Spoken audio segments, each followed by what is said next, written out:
And as Mayon volcano continues to cover the skies with ash, kasama po natin ngayon para sa update sa kasalukuyang aktibidad ng Mayon, si Mariton Bornas, ang hepe po ng Volcano Monitoring and Eruption Prediction Division ng PHIVOLCS. Magandang hapon po, Ma'am Mariton, si Lourdes po at si Denise. Magandang hapon po. Magandang hapon po, Sir Lourdes and Ma'am Denise. Opo, ito pong paglalabas ng abo ng Mayon ngayon, ito ho ba ay kasama sa mga isa sa mga na-predict po ninyong mga susunod na mangyayari, Ma'am Mariton?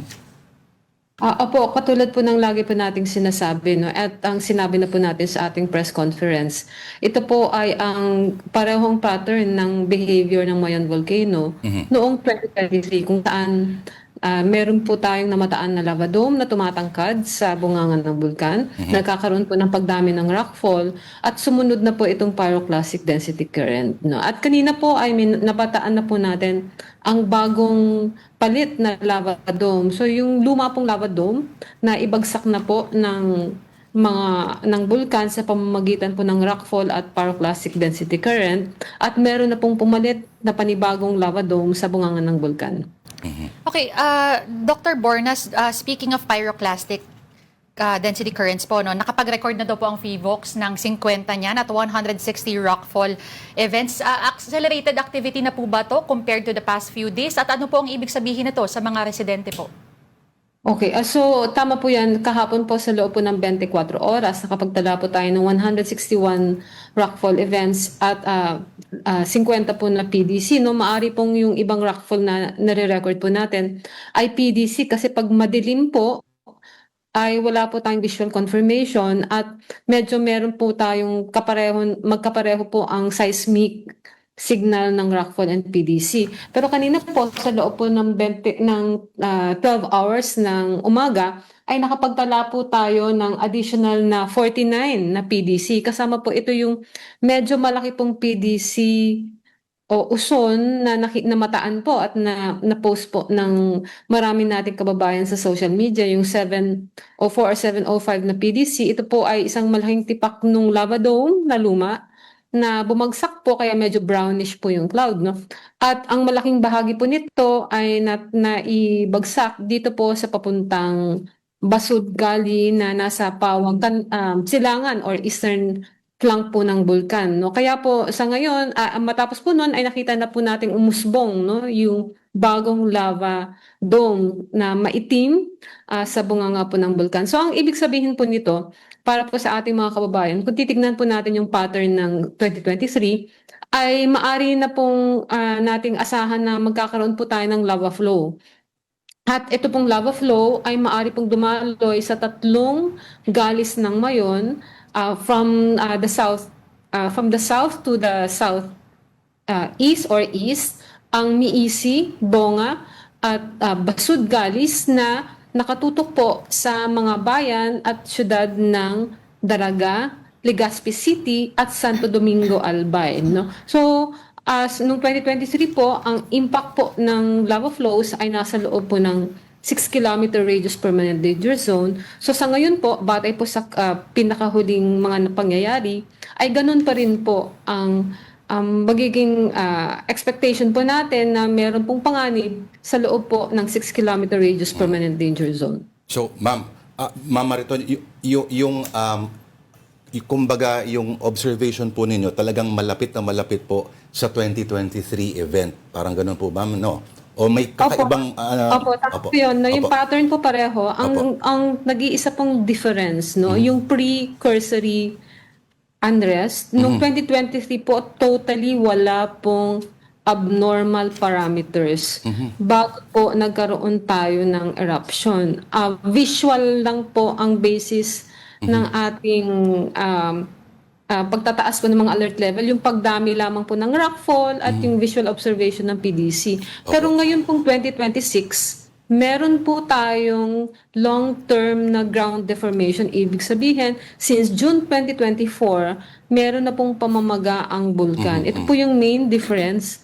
At kaya po sinasabi po natin na meron pong tsansa na pwede po tayong magkaroon ng lava fountaining or meron po tayong least likely chance na magkaroon din po tayo ng minor explosive events. Opo. Ma'am, ito may stupid question po ako, pasensya na. Pag ganito ba indikasyon sa may magma movement o is this still largely a surface or hydrothermal phenomenon? Hindi po. Meron na po tayong magma. No? Meron talaga Ito po po. kaya po tayo may pyroclastic density currents na Opo. only new magma can produce such a volcanic hazard. No? So, batay po sa ating medyo long-term na volcanic earthquake monitoring, meron po kasing mga nare-record po tayo ng mga deep earthquakes dito po sa eastern flank ng Mayon na hanggang 15 kilometers po, no? At ito pong mga volcanic earthquakes na ito ay medyo may dinidefine po siyang intrusion, no? Sa ilalim po, malalim pa po from the edifice or the cone of Mayon. Pero yun nga po ang katulad po na sinabi po natin sa ating press conference, hindi po natin alam kung magpa-participate po itong deep magma na ito sa magiging activity ng Mayon. So there is always this chance, meron po talagang pagkakataon, however small, na pwedeng mag-worsen yung yung eruption ngayon. Pero overall, based po sa current set of parameters at doon na rin po sa pattern ng activity, ay expectation po natin ay medyo mas katulad po ng 2023 with a chance of lava fountaining and least likely chance of minor explosive events. Pag ganyan, may mga photographer, ma'am, nagre-ready na ng kanilang mga long-range cameras. Kasi pag sa gabi, ibang klase po itsura pag mga ganyan. Tama ho ba, ma'am? Apo, tama po yan. So, kaya nga po ang ating pong payo sa ating pong mga kababayan, kasama po yung mga turista na they should be observing this from a safe distance. Kasi meron po tayong experience ng 2023 and 2018 eruptions na meron pong mga lumalapit, no? Meron na po kasing kalye sa 6-kilometer Ay, oo radius nga pala. ng Mayon Volcano. So, meron pong nagtatry po talaga tumatakas at nag-a-approach po sa kalye na to make closer observation. So, iwasan po natin ito. Napaka-delikado po niyan. Bilang matagal na ho nag-observe ng Mayon Volcano, ma'am, no? Ano ho ba ang mga senyales na pangangambahan po ninyo? Halimbawa, gas emissions, ground deformations, yung pag-alog, ano ho ba ang worrying signs, ma'am, para sa inyo? Tama po yan. Katulad po ng 2023, pagkatapos po ng onset ng lava flow, saka po nagtaasan ng mga monitoring parameters. Pero meron po tayong binabantayan na mga signs na pwedeng things could go worse, no? Things can go south, no? Unang-una po dyan ay yung pagdami po ng tinatawag po nating VT events, yung volcano-tectonic events. Dahil ito pong ganitong klaseng volcanic earthquakes ay pagbabasag po ito ng bato. So, kapag meron po tayong pagdami niyan at ito po ay nagde-define ng isang path doon sa malalim na magma paakyat po ng edifice ng Mayon Volcano, that is already a warning sign na meron pong malaking volume ng magma na i-intrude po sa upper cone, sa cone po ng Mayon. And that will probably generate an explosive eruption. Number 2 po, yung of course, since meron po tayong nag-i-intrude na magma, magde-deform po significantly ang Mayon. Not in the same rates nung current deformation, pero very abrupt po na increase, no? Makikita po natin yan sa ating monitoring. And then of course, lastly, yung sulfur dioxide emission, sisipa po talaga yan pataas, no? Ngayon po nasa background level, no?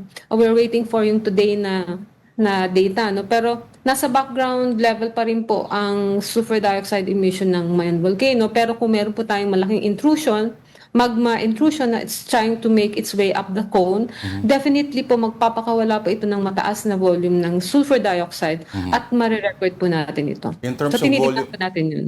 Yung halimbawa, ma'am, no, kumpara lang natin kunyari sa, of course, mas maliit na vulkan, pero umabot pa ng Maynila, naalala mo yung sa Taal Volcano, ma'am. Kung mag-ikumpara doon, gaano po kalaki, how many times bigger in terms of yung dami ng sulfur dioxide nilalabas niya? Ang Taal po kasi medyo mataas po talaga ang Okay. ganito po, no. Ang Taal po kasi ay malaking emitter po talaga siya ng hindi po ng sulfur dioxide but nung carbon dioxide before, no? Dahil nung nananahimik po ito, wala pong nakakatakas na kahit katiting na sulfur dioxide doon po sa kanyang crater lake. Na-absorb po kasi ng kanyang tubig at ng hydrothermal system yung sulfur dioxide. Pero after po itong pumutok, yung Taal na po ang may record ng pinakamataas na sulfur dioxide Kaya emission pala. sa ating pong monitoring. No? It actually generated 25,000 tons per day of sulfur dioxide in October of 2021. No? So, mas malaki pa po ito dun sa na-record sa natin by ground measurement sa Mount Pinatubo. No? So, ito na po yung pinakamalaki. And ang mayon po, hindi po nakakaabot ng ganun. No? It can exceed maybe 10,000 tons per day during eruptive periods. Pero wala pa po tayong record na umabot po ng 20,000 tons per day ang mayon. Okay, Doc, last na for me, sa tingin niyo po ba kinakailangan o nakikita niyo that FIVOX will be elevating alert level in the coming days? And ano po ba yung paalala ulit sa ating mga kababayan aside from siguro preparing their masks and keeping away from the permanent danger zone?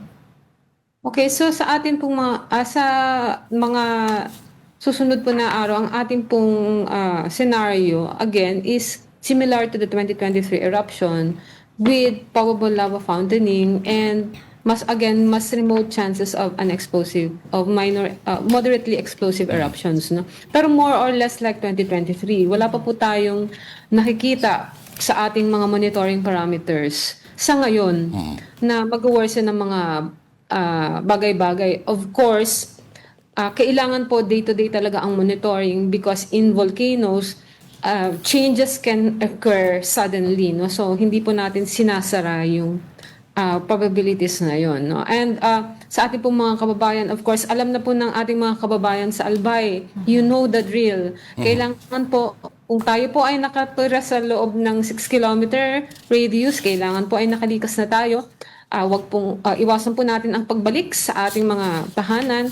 Again, yung mga turista po and of course yung mga kasama po natin sa media, let's observe the 6-kilometer radius permanent danger zone dahil medyo delikado po talaga ngayon and it can happen. No? Marami pong volcanic hazard sa loob po ng PDZ. And of course, doon po sa ating mga kababayan just outside the 6-kilometer hanggang 8-kilometer radius, kailangan po meron na po tayong kahandaan ng paglikas kung sakali man po na lumala ang situation. Na sa ngayon naman po ay hindi pa po natin nakikita. Pero kailangan po ay nonetheless, handa po tayo. Alright. Kung pwede pa ba akong sumingit, partner, na isang mabilis na natanong kay Ma'am Mariton. Ma'am, after decades of observing Mayon, is there anything that still humbles you or surprise or mystifies you about this particular volcano na hindi nyo pa rin maintindihan o parang continues to fascinate you? Ang Mayon po talaga, ang pinakamahirap is Pelengin na bulkan po ng Pilipinas, no? Despite all of our, medyo na-humble po tayo ng 2023 because we've malaki po ang ininvest ng ating pong gobyerno, ng mga mamamayang Pilipino sa pag-develop po ng mga networks nito. No, we have the best monitoring network on Mayon Volcano, our most active volcano. And yet, noong 2023, it was only the diligent observations of our staff ang nakapagbigay po sa atin ng datos para po ma-diagnose ang behavior po ng Mayon. No? So, medyo nakaka-humble po ito and again, it just points out that Mayon is a very, very complex system. Napaka-simple po ng kanyang, o napaka-classical po ng kanyang itsura. It's a classical stratovolcano. And yet, it's one of our most complex volcanoes. No? Dahil po ito po ay open system, lagi po itong nagpapakawala ng volcanic gas, whether it's alert level 0 or alert level 5. So that actually makes its behavior very complex.